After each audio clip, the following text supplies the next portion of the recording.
I am a founding member of the APC, and I'm still a member of the APC. But I have concerns about how the party is being run or not being run at all, and I've expressed those concerns. I've expressed those concerns because I feel that, like a father who has given birth to a child, I know the investment and efforts and the compromises we had to strike to create what is now known as the APC, and how many people sacrificed a lot to ensure that it was an internally democratic party with progressive ideals. And 2 years after the election of President Tinubu, none of the party organs is functioning. The progressive ideals, in my view, are not being pursued with any vigor. And the very high expectations we had of the president to take this country to the next level based on his track record in Lagos is somehow not materializing. So I have no issues with the Tinubu administration. People say I'm a critic of the administration. I've never said a word about the Tinubu administration. My comment in a panel on democracy in Nigeria had to do with the APC. I've never, since I left office and the president begged me publicly to come and serve in his government, I had my plans, and I told President Tinubu from day one, when he asked me to support him, I said I would, but I don't want anything, okay? Because politics in Nigeria is always about what do I get for giving you support. I'm not in politics for that reason. I'm not in politics to get anything. I have a surname, I'm a self-made man, I have made my money before coming into public office. I don't need anything. After 8 years in Kaduna, I was nearly burnt out. I was struggling for 8 years, and I wanted to take a break, and I had my private plans. The president publicly appealed to me to put my plans on hold, and through 2 months of negotiation, we finally agreed that he would nominate me as minister, and there were certain conditions I attached to that. I think along the line, either the president changed his mind or something else, because please don't believe the story that the National Assembly rejected me. The National Assembly had nothing to do with this. The president didn't want me in his cabinet. He changed his mind. Whatever it is, frankly, I don't care. And I told him, and I moved on. And since I moved on, I've not said a word. I've not granted any interview. I've not commented on the government. But it is within my rights as a founding member of the APC, as one of the 34 people that signed the INEC form that got the party registered. It is within my rights to ask, why is my party not functioning? Indeed. And what was the security issue? I have been a governor for 8 years in one of the most difficult states in the country. Okay? I have been minister 20 years earlier. I've been in public life in the last 25, 26 years. What is the security issue? Where is the report? What about other ministers far less qualified, far less experienced, with huge controversies around them that scaled through because the president made a call? So please leave that aside. I don't want to focus too much on that. Right. The president is a human being. He is entitled to change his mind. And it's not an issue. And it is a job I didn't want in the first place. So the slightest opportunity I had, the security thing was a good thing for me because it enabled me to say, Mr. President, I'm gone. And I went on with my life. Now, since then, has anyone released that report? What is the security issue? What is this? What is that? Leave that. The only reason why I'm talking about this, Charles, is because anytime I make any comment about how the party is running or not running, or I visit a friend of mine, Tinubu's hacks go on, oh, it's because he didn't get a ministerial nomination. Guys, I was minister 20 years ago, all right, in my 40s, and I told Tinubu I did not want to be minister. I was not interested. He appealed to me, begged me, and gave me a challenge. What was the challenge? Nobody has sorted out electricity. No president has defeated the electricity mafia. You and I can work to defeat it. It was the challenge that made me accept. All right? Now, I had an opportunity to serve my country, and the person that gave me the opportunity changed his mind, it's okay. And we have met a couple of times, but we have met at Baba Akande's birthday anniversary last year, and the president asked me to come and see him. I met him once, we discussed, and let's find ways. I said, Mr. President, I don't have any problem, I'm fine. Now, when you say, what did good. he say to you? He said, we still have to find a way to work together. I said, I'm waiting. You tell me how we can work together, but I want to assure you, as I told you even before the elections, I am fine. I have a private life which predates politics, and I'm pursuing my life. Look at me. Do I look like I'm stressed? I have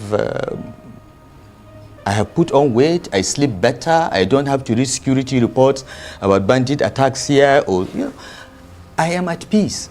Politics is not a career, okay? So you go in, you serve, you go back to your life. People without an address, people without a profession, people without means of livelihood should not be in politics, in my view. So I have always looked at politics as, a process through which leaders get thrown up, and when I get an opportunity, I go, I do my best, I show an example, I build other people that will replace me, and I move out. So the assumption that once you contribute to the success of a political party or a candidate must lead to a payback through an appointment is misplaced. Right. Not all of us are interested in a government job, and I told Tinubu that. But Tinubu insisted, and I said, gave me a challenge, and I honestly thought, as you proposed, that he would want to get people like us to help him succeed. But that didn't work out. It's fine. I'm back in my life, and I'm okay. And there is no, to the best of my knowledge, there is no other rift. Okay. Well, let me put it another way.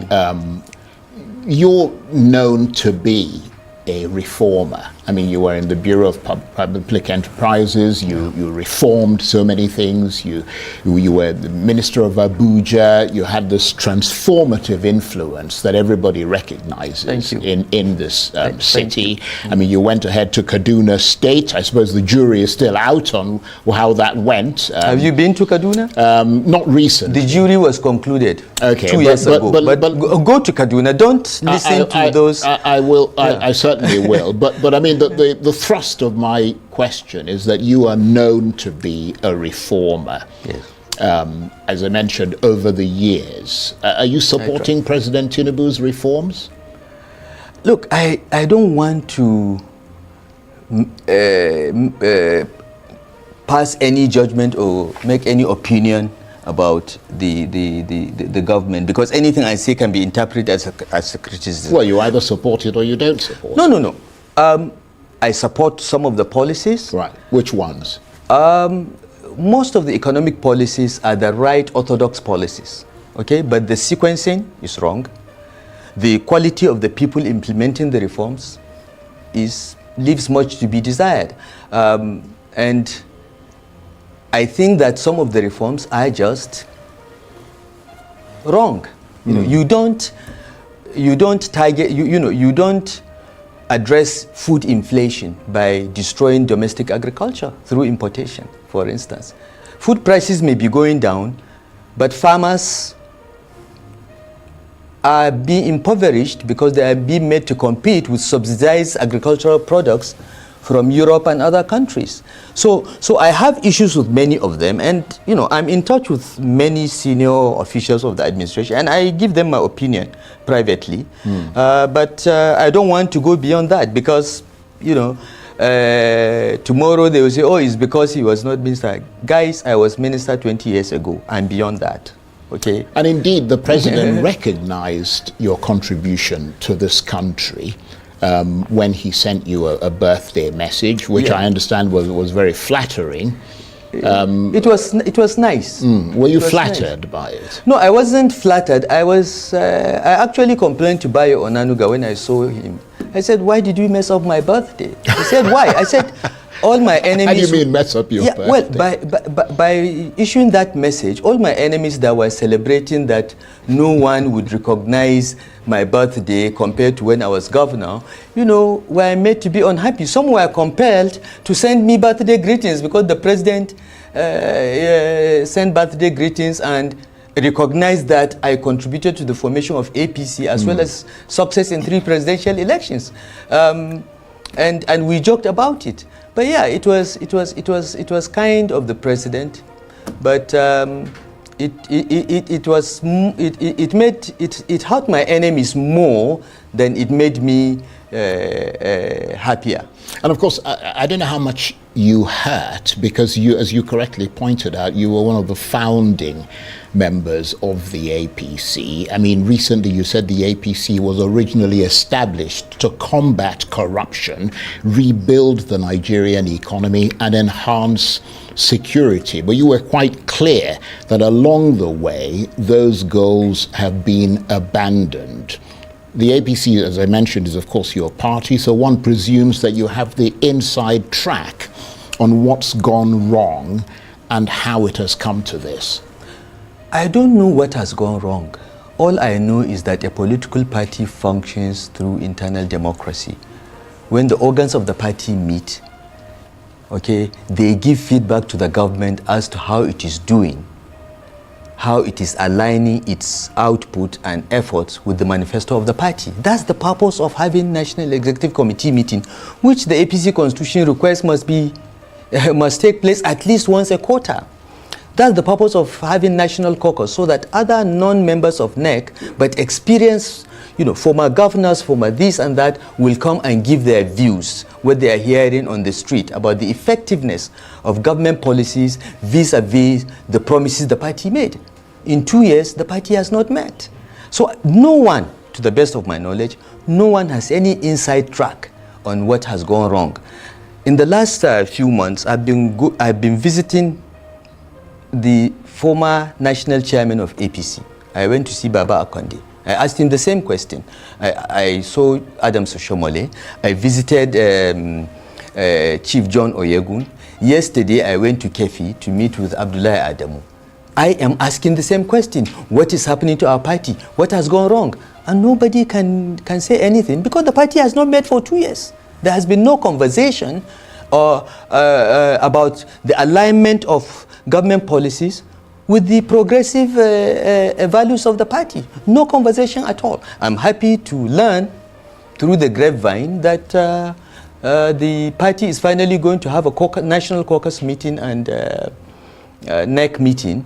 And I hope that will be discussed. The question you are asking should be asked in those 2 fora. And let's find out why has the party forgotten its founding values? But of course, you, in spite of all that, I mean, clearly you sound deeply frustrated. Anybody who's watching you now can see that. You have said that you have no intention of leaving the APC, but you wanted it to change. I mean, and you're not seeing any signs of that change. Yeah, well, first of all, I didn't say I have no intention of leaving the APC. I said that the APC is my party. I founded it. Well, you did say that you didn't intend to leave. You said when you leave, at that time, you will retire, and that's it. Yeah. You wouldn't join any of it. At that time, yes. But now, I'm not leaving the APC, Charles. The APC has left me. We founded that party based on certain values. The party has left, okay? I am stranded. I'm standing. The APC is there. I'm here. So, to be very accurate, I'm not leaving the APC. The APC has already left me. Right. Having left you, yes. What happens next? Well, I'm not ready to retire from politics. Right. So you're shopping around. So sooner or later, you know, I may have to find another platform to pursue those progressive values that I believe in. If I can't find them in the APC, I hope that the APC will meet and correct its journey, and then maybe some of us can look at it again. But for now, there are many of us that cannot recognize the party. It is not what we worked hard to create. And all this has nothing to do with your own personal ambition, political ambition. Because I mean, to be a politician, you've got to have an ambition, don't you? No, you don't. You don't need to have an ambition. I mean, a politician like yourself, I mean, you've had several ambitions. No. And you've fulfilled those ambitions. Actually, I've never had an ambition in politics. So you didn't want to be governor of Kaduna State? I didn't want to be governor. Look, President Buhari, and you can ask him anytime, more or less forced me to run for governor of Kaduna State. I was afraid of running because I've never run for office. I am a worker, Charles. People go and run for office, and they have a difficult assignment, and they get people like me who get it done. Myself, Ngozi, Obi, we are not people that will stand on a podium and tell people to vote for us. We are not like that. That's not our training. That's not our inclination. But after we formed the APC, and I was in the National Executive Committee, I was Deputy National Secretary, and we are preparing for the 2015 elections, President Buhari called me and said, go and run for governor. I said, no, sir. I'm not. I don't have those skill sets. My skill sets are technocratic. He said, no, go. We had 3 conversations before I accepted. And now that you've run, yeah, you've been bitten by the bug, have you?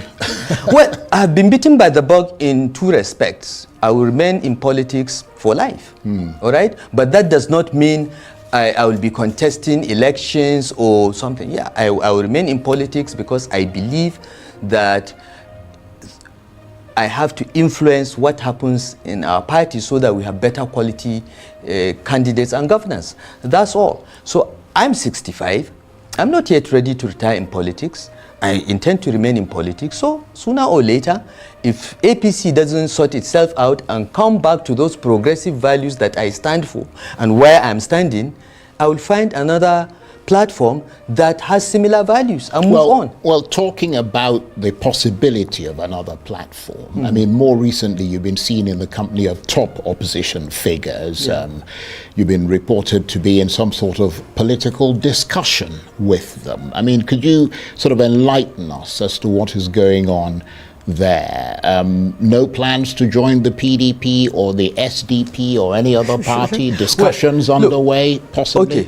Okay. You know, first of all, I think it should be clear that the fact that I'm in the APC doesn't mean that I cannot visit a friend of mine who is in the PDP or SDP, okay? So anytime I visit anyone that is not APC, say, oh, he's thinking of leaving the party. In fact, about 2 months ago, one character in Kaduna posted on his Facebook page that I've collected PDP membership card in my ward. It was totally untrue. When I visited my brother and friend Shehu Gabam at the SDP headquarters, oh, he has joined the SDP. Again, not true. I don't know where I will end up if the APC doesn't come back to where we started. But one thing I can tell you for sure is that PDP is not a party that I will go to, ever. Okay? Right. I have thought about that. I've decided that long ago, and nothing has changed. In fact, if anything, PDP has gotten worse. Right. So I can tell you, rule out PDP. I met with PDP leadership in Kaduna a couple of days ago. The state leadership of the party came to see me, and I will meet with them. You know, look, I'm a public figure in my state and at my age, and based on the responsibilities I have held, I am a leader of some sort. And if people say they want to see me, I'm not going to say you're PDP, I won't see you, or you're SDP, or I'll only meet with APC people. It is my duty to meet with everyone. It's my duty to guide and mentor young people across partisan divides. So I meet with people, but the moment I meet with anyone, everything is reduced to politics. But PDP, no. Other parties, possibly, if right. the APC doesn't sort itself out. But I mean, some people have suggested that you have the potential to run for president of this country, given your, credentials and the things that you've done. I mean, are any of these meetings, can we call them political consultations, that you're sort of sounding people out? No. Look, what started all this? Okay, first of all, let me say this. Anyone above the age of 35 with a secondary school certificate is qualified to run for president. Okay, so in that sense, I'm qualified, right? But have I started talking to anybody about running for any office? No, I've never discussed that with anyone. Okay. Never. Please stay with us because we're going to take a short break. You're watching Arise Prime Time. Plenty more still ahead. Stay with us.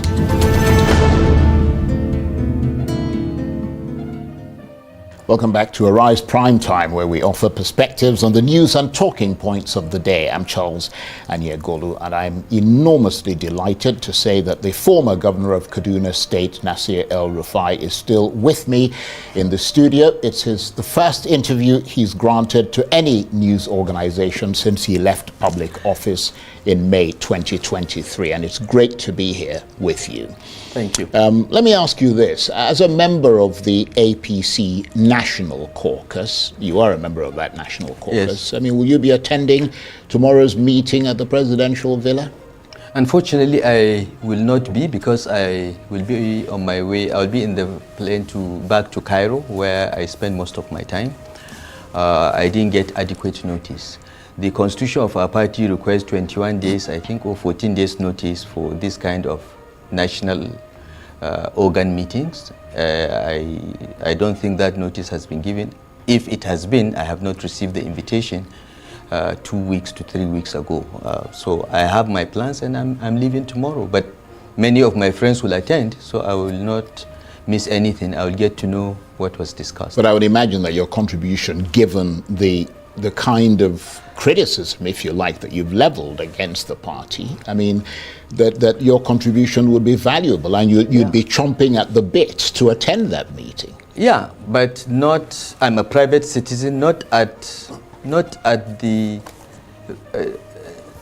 this kind of inconvenience. Ramadan is starting. I came back to do a few things, and I'm going back. I have made plans to go to Saudi Arabia on Wednesday. I'm not changing my plans.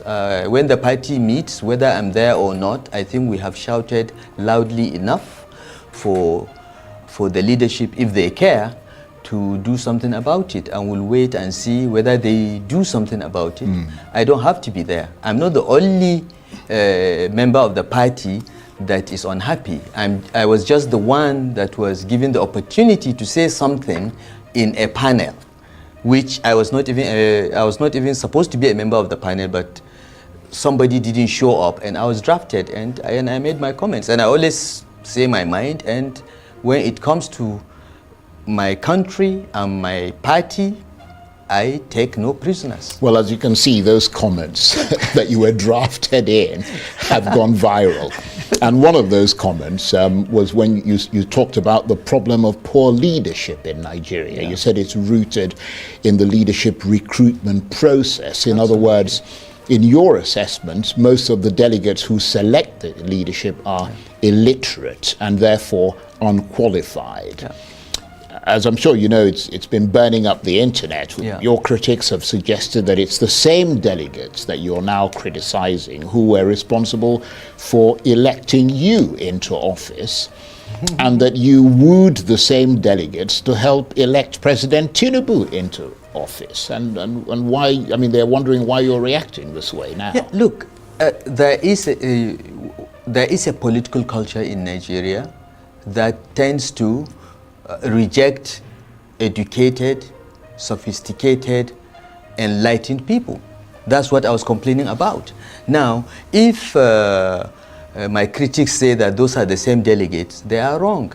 Because in Kaduna, when we set up the APC, we went out of our way to have better quality people, more educated people, and that's why the APC in Kaduna functioned reasonably well. Yeah, but you can't have, in any party, you can't have literate people. No. I mean, you know, but, party is a party with different people. Membership is different. Anyone can be a member of a party, but the leadership of a party requires certain qualifications and an appreciation of what you are there for, okay? And we tried to do that a little better in Kaduna. Now, it's a political culture that has started from the 60s. Right. So it cannot be eradicated overnight. But when we are searching for solutions, we must be honest enough to recognize problems, even if we benefited from those problems. Because I am not doing this. I'm not in politics for myself. I'm accomplished. I am grateful to God for His grace. Right. Okay, but I have children. I now have 3 grandchildren. So it is in my best interest, my enlightened self-interest, to ensure that what I have seen or even benefited that is not in the public interest, in the long-term interest of this country, I voice it out so that we begin to correct. Well, you say, and you've said this repeatedly, that you're not in politics for yourself. Yeah.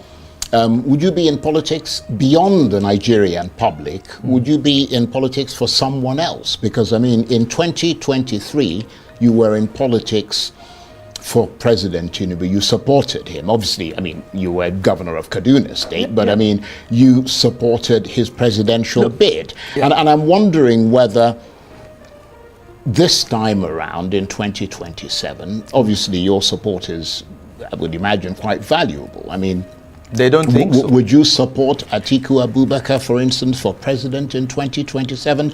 Or would you retain your support for President Tinubu's second term? Okay, let me correct some of your assumptions. Right. In 2023, the 2023 election cycle, personally, I can tell you, I was indifferent about candidates. Okay? I was indifferent who became the presidential candidate of the APC. What I was determined will not happen is for a northerner to emerge as the presidential candidate of the APC based on the understanding that I know we had in 2013 when we formed the APC, that after 8 years of Buhari's rule, power will go to the south. I was on holiday in Dubai when I realized that this was what was going on. Some elements around the president wanted a northerner to succeed the president. I came back. Governor Zulum called me and said, this is what is happening. I came back. We worked together as northern governors to truncate that. That was the only thing that I cared about in the 2023 election cycle. In the APC, it must be a southerner. Now, who the southerners give us is up to the southerners. All right? That was my position. Now, when President Tinubu emerged as the candidate of my party, he now became the candidate of my party, and I am duty-bound to do my best to ensure he's elected. For me, the hierarchy of commitment is God, country, party. Yeah, but he's president now, and he's going for a second term, probably. He's Would going you support him in 2027? I don't know. I will evaluate the situation at the time, and I will consult widely, because it's not, when I supported President Tinubu before the primaries, it was a decision that we took, the leaders of the APC took in Kaduna. Who would we support? Okay, we've succeeded in ensuring that power goes to the south, okay? And we know that all the northern candidates will go nowhere. Yahya Bello, Ahmed Long, we knew, all right? But among the southerners, who do we support? They know those that are my friends. Tinubu was not my friend. I was never close to him. But the consensus of the APC in Kaduna was that we should support Bola Tinubu because he is the one that is more likely to win. Because politicians make these calculations. All right? And I said, fine. You are the delegates. I was not a delegate. Go and vote for him if that's what you think. But before you do, the night of the convention, I will go and ask President Buhari, who does he want? Because APC Kaduna is Buhari's APC. It's not APC Katsina. Buhari lives more in Kaduna than Katsina. So I went to President Buhari that night. I said, the delegates are waiting for your final word, who to vote for. And he said, Malam, go and tell the Kaduna delegates from me to vote their conscience. And I went, I said, go and vote your conscience. And I left the convention ground. So I want to put things in perspective so that you understand. Now, once Bola Ahmed Tinubu became the candidate of my party, I'm a loyal party man. I care about the party. For me, the party is not a platform. It's not something to eat from. It is a commitment to certain values. And I did my best to ensure that President Tinubu won the election. Now, in 2027, I'm going to consult the same people. We're going to take the same decision, which candidate to support and in which party. But do you think, because you mentioned here that you were obviously driven by certain principles, one of them being that the presidency had to go to the South. Irrespective of who emerged as the person, it had to be a Southerner. I mean, by that same token, are you going to support a Southern president in 2027? I cannot say that now. No, but no, let me explain. Following from the logic of your sort of I'm argument. in a different position now. Right. In 2023, I was a governor. I was a state governor. And whatever decision we took must reflect the values of Ahmadu Bello, Aminu Kanu, Sakashmi Ibrahim, J.S. Taka, our leaders in the north that had a handshake across the Niger with our southern brothers and built trust. That was the duty imposed on me as a governor. I was not an ordinary person. I was the representative of late Sir Ahmadu Bello, Aminu Kanu, and so on. These were the values we were pursuing. It was not about personal interest. Now I'm a private citizen, okay? Now I'm not sure I will be in the APC in 2027. So I cannot answer that question. As a private citizen, I can afford to be reckless and say, you know what? We gave the Southerners their chance. They gave us Tinubu. Has he done well? If he hasn't done well by 2027, let's vote him out, okay? I would prefer that a Southerner succeeds Tinubu. But at the end of the day, in the party that I would be, whether it is APC or any other party, the calculation has to be who will win. And as I told you earlier, in Kaduna, when we looked at all the southern aspirants, our caucus said, look, Tinubu has the best chance of winning. Our party must win. Whatever the baggage he comes with, let's manage it after we win. It is the same way these decisions are taken. Now, in 2027, I will not be a governor. So I will not have the sort of clout that I had in 2023. But I'm just explaining this so that people understand that in those smoke-filled rooms where these political decisions are taken, hard political mathematics takes place in which you want to win. And the person that wins is the one that you go for. It doesn't matter where he comes from. It's the person that you think will win because your party should win the election. So I cannot answer that question now. It's a question that we'll have to look going forward. Right. Okay, but let's assess the political temperature in this country from the northern perspective. We've read many times, we've had people sit where you're sitting from the north, the Northern League, different people from the north who express dissatisfaction with President Tinubu, particularly over appointments. What is your position on that? I agree with them. I think that President Tinubu's appointments are quite imbalanced. But unlike others that think, oh, the appointments are skewed towards Southwest, no. Please, don't blame the Southwest for what one individual is doing, okay? As a Northerner and someone that lived half of his life under military rule, we have suffered that. The military takes power, they do things, the head of state is a Northerner, he messes up, every Northerner is blamed. No. Yorubas are very honorable people, okay? But there is a difference even in Yoruba land between an Omoluabi, okay, who is the ideal Yoruba person with morals and character, and an area boy, okay? So I want people to stop saying it's Southwest. Look, President Tinubu is appointing his own boys. Not because they are Yoruba, but because they are his own boys. And most of the appointments do not even reasonably cover the Southwest. Okay, so people should stop confusing the two. The appointments are not balanced. Yes, definitely. Definitely. Right. You cannot argue that. But it's not a Yoruba thing. Please don't punish the Yorubas as you have been punishing Northerners for the sins of the military. Okay? Let's focus on individuals and hold them accountable. President Tinubu needs to do something about that. It's still not too late, he can correct it, but there is palpable anger in the north, and all the people around him, all those telling him that everything is quiet, they cannot go to the north and say vote for APC or vote for Tinubu today. But it's 2 years to the elections, it's not too late to correct things, and he knows. I have passed this message through many of those close to him. I hope they have the guts to tell him. Right. I mean, you've talked quite a bit about the North in general and Kaduna, your state in particular. What's your profile like there now? I mean, I'm wondering what sort of relationship you have with your successor, Governor Uba Sani. Look, Uba Sani has been my friend for many, many years, but he is not my friend anymore, because for me, the word friendship is a very important concept. God gave us our relatives. He chose our relatives for us. We have no choice. But thank God we can choose our friends.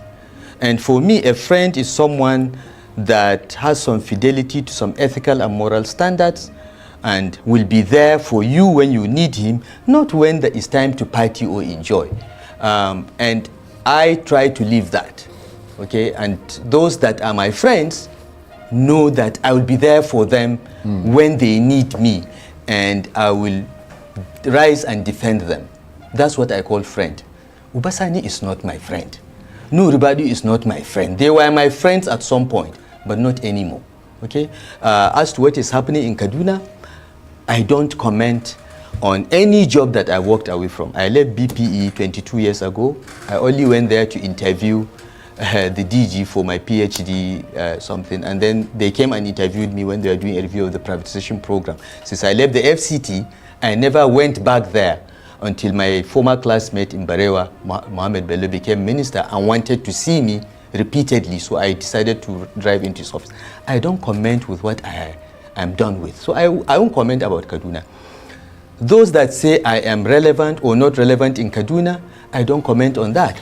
Let us wait. In 2027, we will see who is relevant and who is not. Well, under his watch, Uba Sani, you were accused of massive corruption. To quote them, the State House of Assembly investigated you, recommended that you be fully prosecuted. The lawmakers alleged that hundreds of billions of naira was siphoned off by your administration, money that was simply spirited away, according to them, with no projects to show for it, leaving the state horribly indebted. He felt it was his responsibility because he's the chief executive of the state, and that I mean, it's not a matter of friendship, it's about responsibility to the people of Kaduna State. You denied the charges, calling them a political witch hunt, insisting that you governed with integrity, and you suggest that the motive is to damage your political prospects. Yes. Tell us more. Look, if the State House of Assembly is investigating my administration and they have questions, I think the basic principles of fair hearing require that I am invited. I was never invited. Okay? I have read the report of the State House of Assembly where at the end of the report they said 423 billion was siphoned out. There is nowhere in the report where they tabulated that 427.3 billion from where to where. Money doesn't disappear these days. Money is all electronic. From where did this money move to where? Okay? And the State Assembly recommended that I should be investigated by ICPC and EFCC, blah, blah, blah. I told my guys, calm down. They want us to investigate. We responded and said, this is nonsense. Because the state, Kaduna State, earned about 900 billion in the 8 years I was in office. Now, 45% of that disappearing, I would like to see from where it went. And out of that 900 billion, 500 something billion was salaries and overheads. Okay? So I would really want to see a breakdown where that money was taken from and to where. Now, when we responded and got the report, I told my commissioners, government is big. A lot can happen below your level that you don't know. So let's not say anything. Let's wait and see. The anti-corruption agencies, particularly ICPC, have been inviting our people. They have found nothing since then. Okay? An administration that's supposed to have siphoned away 423 billion, so far 2 people have been charged.